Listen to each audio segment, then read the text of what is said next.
Halo semuanya, perkenalkan nama saya Salsa Fira NPM 217520092.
Di sini saya akan membahas sedikit tentang sistem moneter. Sistem moneter yaitu sistem yang menetapkan kebijakan dan tindakan yang mempengaruhi interaksi faktor moneter dalam tindakan-tindakan yang mempengaruhi interaksi faktor moneter dalam suatu negara, termasuk pengawasan cadangan valuta asing. Di Indonesia, otoritas sistem moneter terdiri atas Bank Indonesia, pemerintah yang diwakili oleh Menteri Keuangan. Yang termasuk dalam sistem moneter adalah bank-bank atau lembaga yang ikut menciptakan uang gira. Di Indonesia, yang dapat digolongkan ke dalam sistem moneter adalah otoritas moneter yaitu Bank Indonesia dan bank-bank pencipta uang gira. Oleh karena itu, sistem perbankan merupakan bagian integral dari suatu sistem moneter.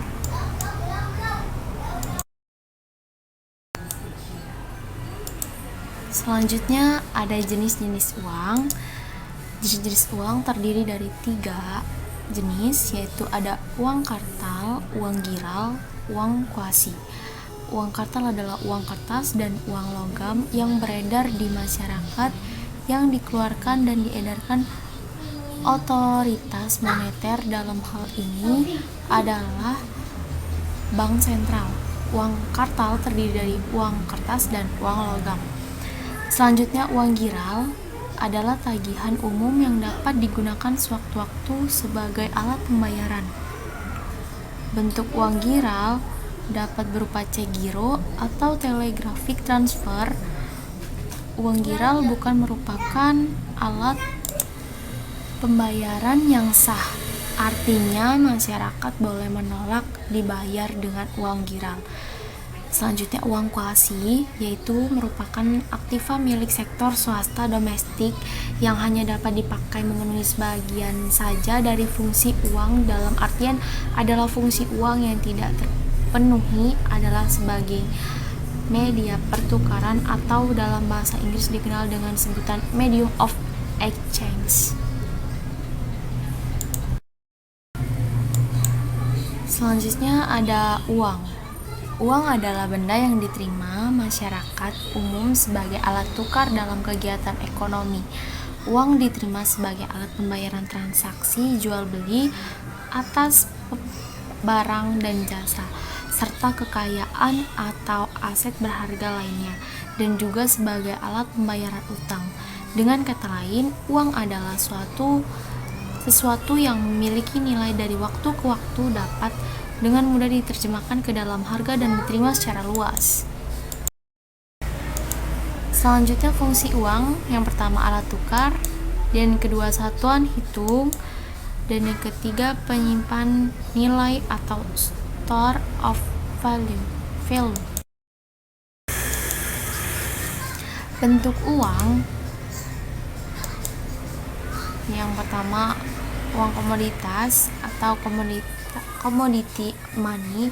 Ketika uang berubah komoditas dengan nilai intrinsik, istilah intrinsik barang akan memiliki nilai bahkan jika tidak digunakan sebagai uang, contohnya emas, rokok.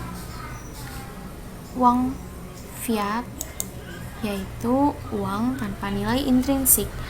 Fiat hanya merupakan perintah atau perjanjian, dan uang kepercayaan dibuat sebagai uang oleh dekret pemerintah.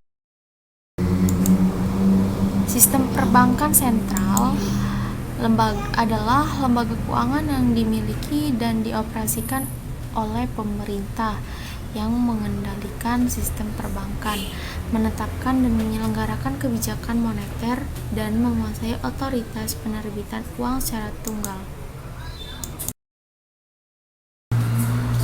Bank komersial, lembaga keuangan milik swasta yang berorientasi pada perolehan laba, yang berperan dalam pengumpulan dan penyaluran dana dari masyarakat. Kegiatannya yang pertama menghimpun dana dari masyarakat dalam bentuk simpanan giro, deposit berjangka, dan tabungan. Yang kedua memberikan kredit, dan yang ketiga menerbitkan surat pengakuan hutang.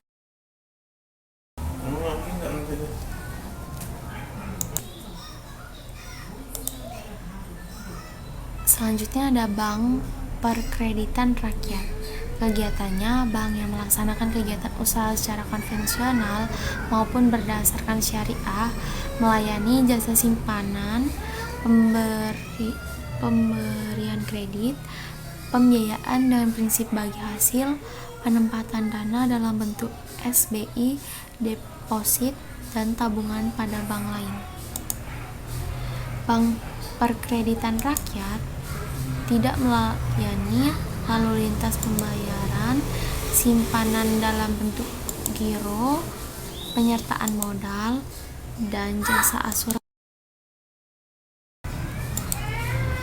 Uang yang beredar dalam arti sempit M1, jumlah uang beredar meliputi uang kartal yang dipegang masyarakat dan uang giral atau uang dalam bentuk giro berdominasi rupiah. Uang yang beredar dalam arti luas M2 yaitu jumlah uang yang beredar meliputi M1, uang kuasi atau mencakup simpanan berjangka dalam rupiah dan falas, giro dalam valuta asing, serta tabungan, dan surat berharga yang diterbitkan oleh sistem moneter.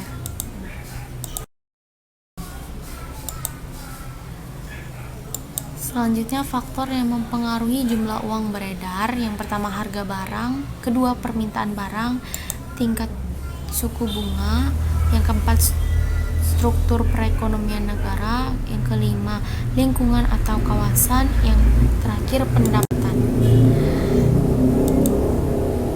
Baik, itu saja paparan yang dapat saya sampaikan. Kurang lebihnya saya mohon maaf. Wassalamualaikum warahmatullahi wabarakatuh.